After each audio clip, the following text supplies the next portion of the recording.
Welcome to the Banker Lamp. Please enjoy the video. You'll start by opening Notes and confirming iCloud Sync is on so your notes stay across devices. Tap the Compose icon to create a new note.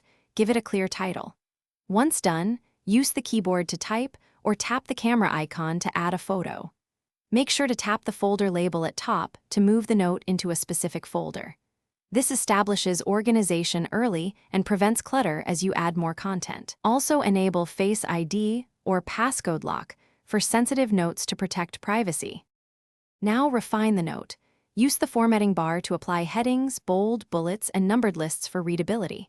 Tap the checklist icon to create interactive tasks and drag list items to reorder priorities. If you need a table, insert one and tap cells to edit. Long press a photo to add captions. Once done, pinch to collapse or expand rich previews.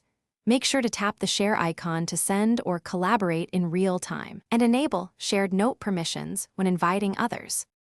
Finish by organizing notes into folders and tagging with keywords so you can find them with Spotlight or the Tags browser. Archive or delete duplicates to reduce clutter. Swipe left to delete or long press to move multiple notes. Once synced, verify on another device that change is propagated. If you lose a note, check Recently Deleted and restore within 30 days. If sync fails, toggle iCloud Notes off and on after a few seconds and reconnect to Wi-Fi. This often Thanks for watching. If this was helpful, leave a like and consider subscribing. See you next time.